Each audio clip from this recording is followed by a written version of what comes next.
आदाब नाज़रीन, मैं सनम एजाज और आप देख रहे हैं ग्राउंड रिपोर्ट। हालात और वाक़ात पर हमारी पहली नज़र, और हालात व वाक़ात में नज़र पहली पहाड़ों पर ही है। और लद्दाख के पहाड़ों में जारी तनातनी अब भी जारी है, लेकिन कुछ हलकों से खबर ये भी आ रही है कि कुछ बातचीत भी कामयाब हुई है।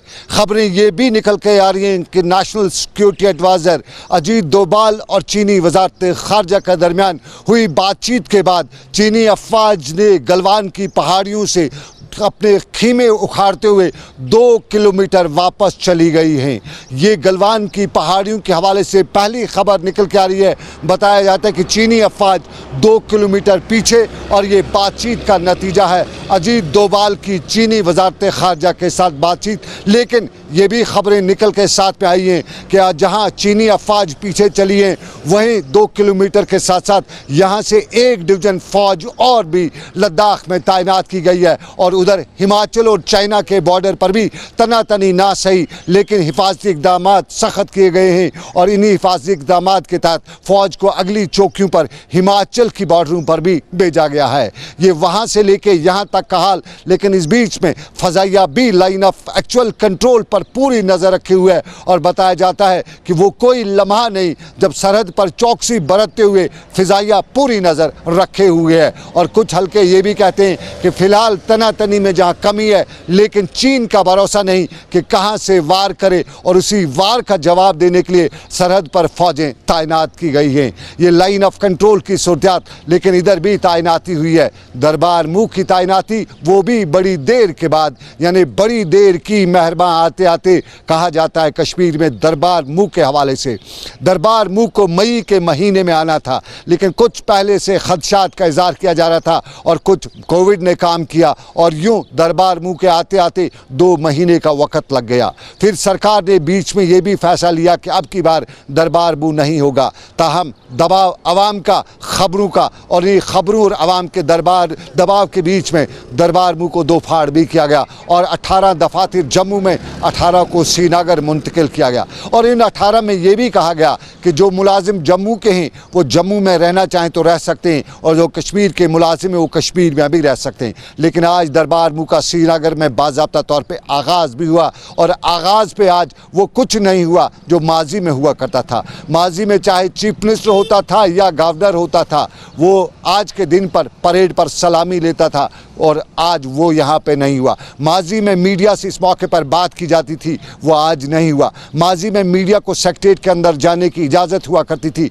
वो आज नहीं हुआ। और आज श्रीनगर के सिविल सेक्रेटेरिएट में जो भी गहमा गहमी थी, वो सुबह सुबह बाहर दिखाई दे रही थी, अंदर नहीं था। और 2 बजे के बाद जो आम लोगों को अंदर जाने का वक्त था, उसमें ये भी कहा जाता था कि 2 से 4 के बीच में 2 घंटे के लिए आम लोग क्या कर पाएंगे ये श्रीनगर में। लेकिन आज के दिन के हवाले से भी ये कहा जाता था कि कश्मीर में जो 18 दफातर भेजे हैं, जो 18 महकमे भेजे गए हैं, उन 18 में से काम का कौन सा महकमा है, ज़रा खुलासा भी हो जाए। पहला सवाल आज सेहत महकमे के हवाले से उठाते हुए लोग ये भी पूछ रहे थे कि श्रीनगर में जो सेहत महकमे का दफातर होना चाहिए था, वो यहाँ क्यों नहीं है, वो जम्मू में क्यों रखा गया है। क्योंकि कश्मीर में इस वक्त कोविड की महामारी है, कोविड का तूफ़ान है, और इस कहर से निपटने के लिए इस महकमे को ज़मीन पर होना चाहिए था, आवाम के बीच में होना चाहिए था। जम्मू से वो कश्मीर के हालात पर क्या नज़र रखेगा, ये भी लोग पूछ रहे थे।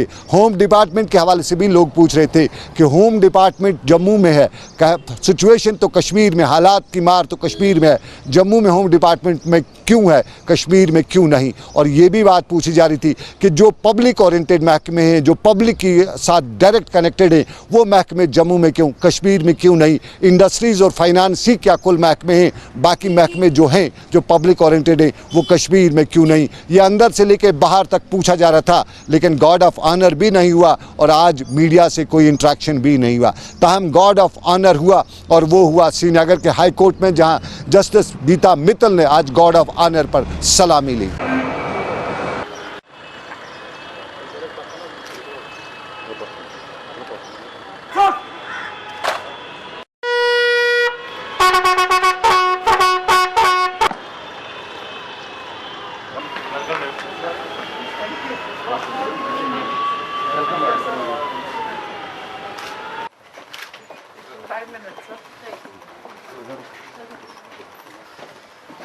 Recorder?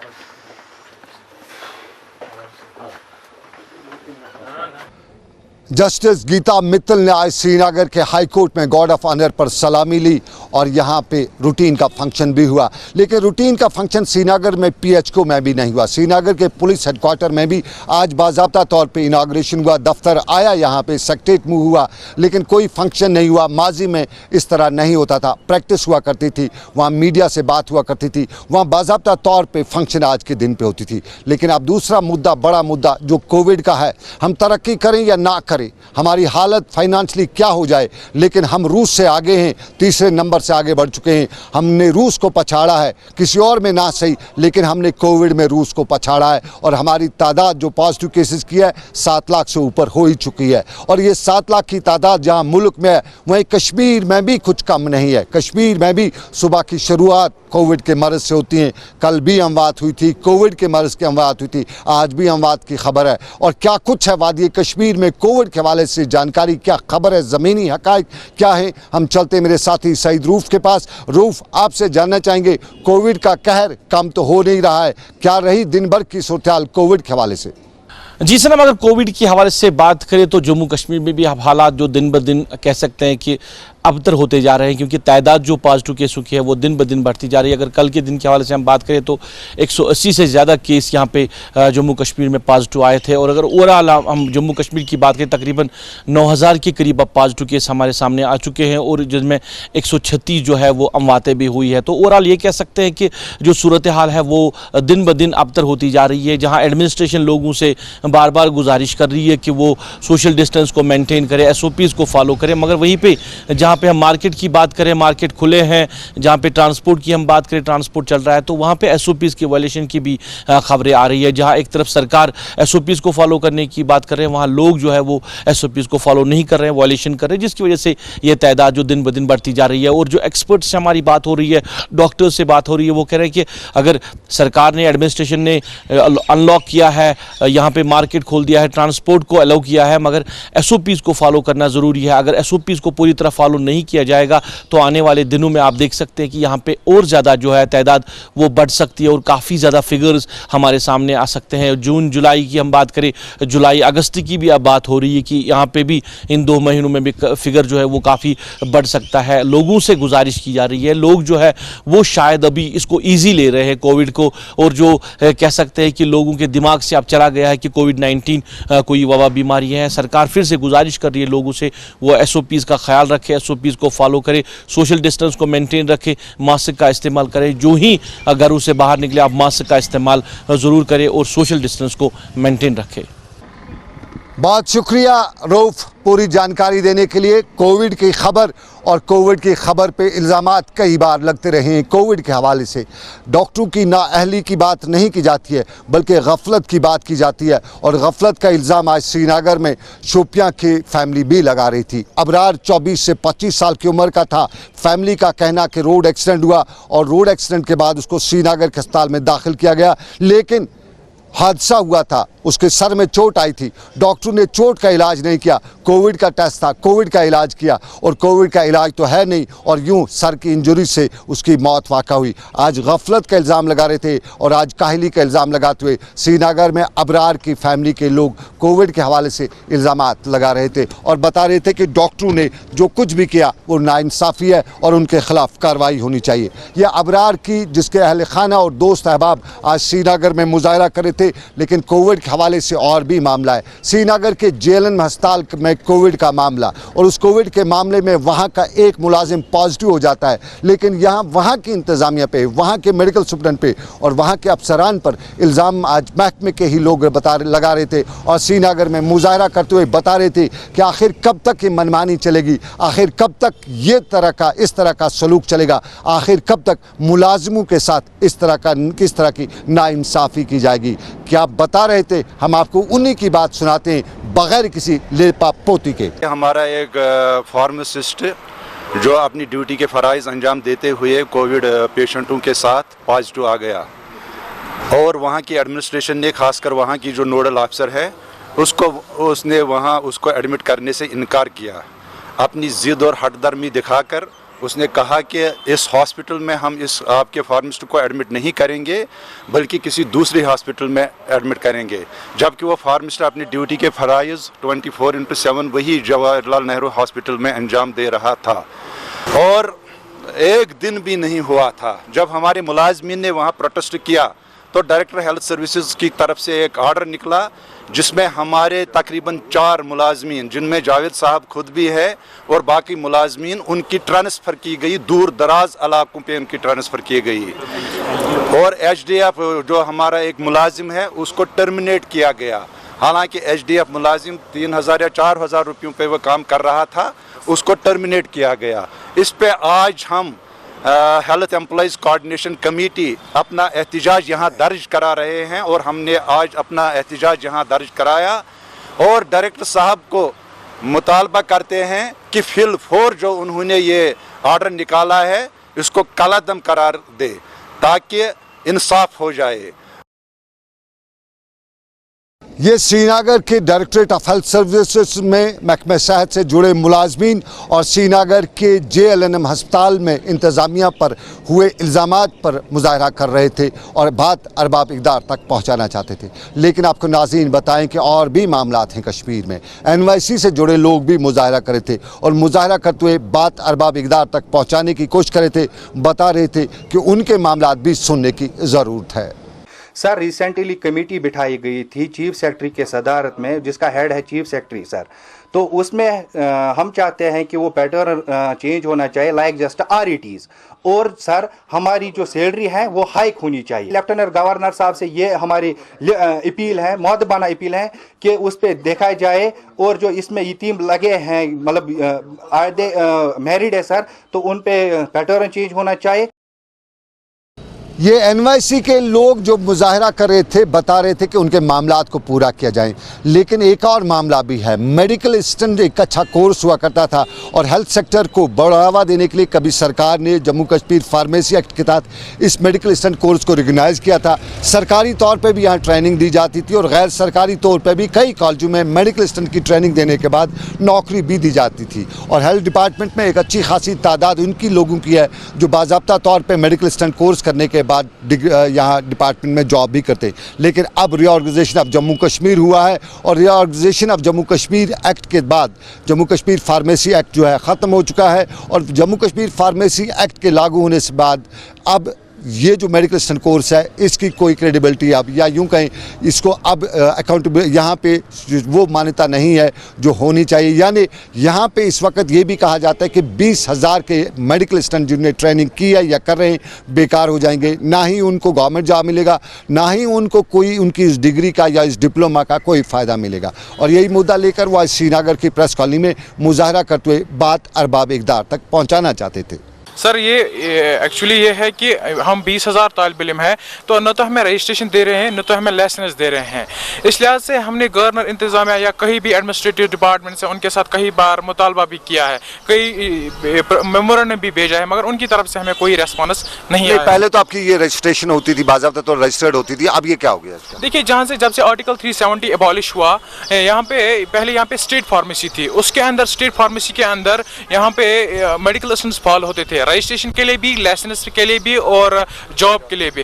जब आर्टिकल एबॉलिश हुआ यहाँ पे इंडियन फार्मेसी काउंसिल आया, उसके तहत न तो मेडिकल असिस्टेंट्स एलिजिबल है, न तो जॉब के लिए, न तो रजिस्ट्रेशन के लिए, न तो लाइसेंस के लिए।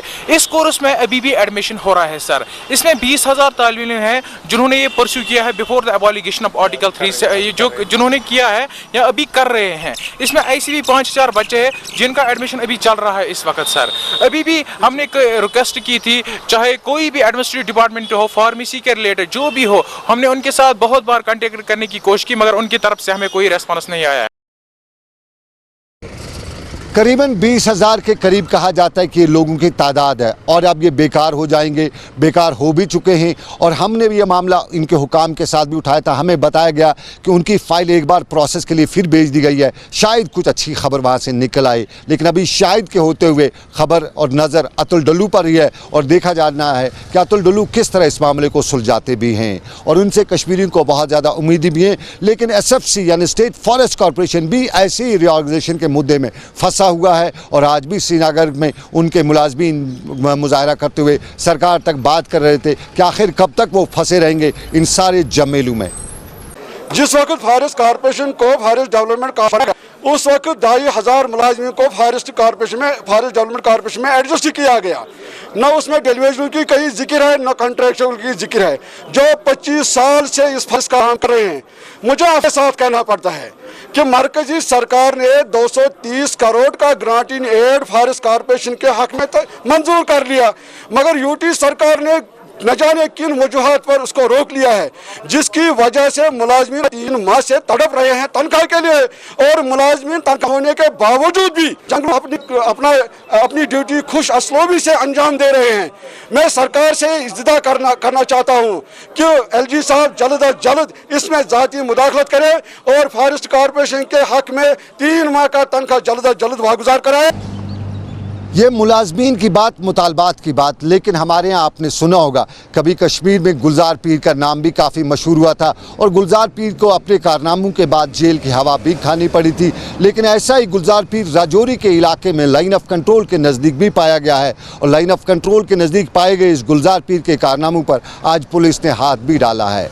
गुलजार पीर राजौरी के इलाके में मिला है, लेकिन कश्मीर के कुलगाम के इलाके में 3 असातिज़ा पर बिन्त हवा के साथ बेइज्जती या असमत दरी करने का इल्ज़ाम लगा हुआ है और असमत दरी के इसी इल्ज़ाम को लेकर कुलगाम में आज लोगों ने मुजाहरा करते हुए इन 3 उस्तादों के ख़िलाफ़ सख्त कार्रवाई करने की मांग की। उस्ताद और तालिब इल्म का रिश्ता, और कहा जाता है कि बाप और बेटी का रिश्ता होता है, और अगर इस रिश्ते में इल्ज़ाम आयद होगा तो फिर कहीं न कहीं ऐसे लोगों के ख़िलाफ़ सख्त कार्रवाई करने की ज़रूरत भी है, मांग भी है, क्योंकि न वो उस्ताद नशे में होता है, न उस्ताद बंग पी के होता है। फिर उस्ताद ऐसी बद हरकत करता है तो ऐसे उस्ताद को ना उस्ताद कहा जा सकता है, ना ही किसी अच्छे रिश्ते से याद किया जा सकता है। ये कुलगाम का मुजाहरा, लेकिन आपको नाज़रीन बताएं कि कल शाम की आपको याद होगी, बात होगी याद, कल शाम को श्रीनगर में तेज़ हवाएं चली थी और इन तेज़ हवाओं में ख़ास तौर पे नॉर्थ कश्मीर में और श्रीनगर में, सेंट्रल कश्मीर में तेज़ की हवाओं से बड़ा नुकसान भी हुआ था। कई जगहों पर दरख्त उखड़े,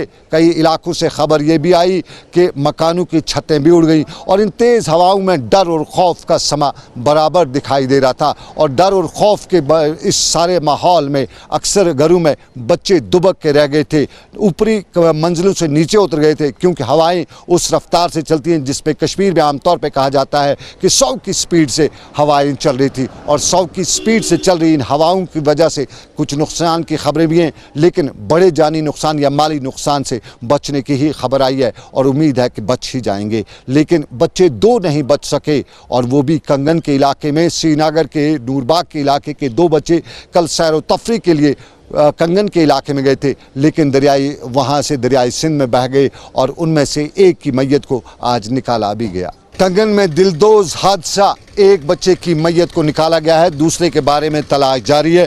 लेकिन आपको नाज़रीन बताएं कि पानी की बूंद बूंद को कश्मीर में भी तरसा जा रहा है। कई इलाकों से लगातार खबरें आ रही हैं कि पानी नहीं है, पीने का साफ पानी नहीं है और यहाँ पे लोग महामारी का शिकार हो चुके हैं पानी की कमी की वजह से। लेकिन फ़िलहाल बताएं, आप देख रहे थे ग्राउंड रिपोर्ट सनम के साथ। फ़िलहाल आज का ग्राउंड रिपोर्ट यहाँ पे ख़त्म हुआ चाहता है। मुझे मेरे साथी आबिद कादिर के साथ दीजिए इजाज़त। ऊपर वाले की रही मर्ज़ी, फिर करेंगे आपसे मुलाकात। आप रखिए अपना ख्याल। अल्लाह हाफिज़।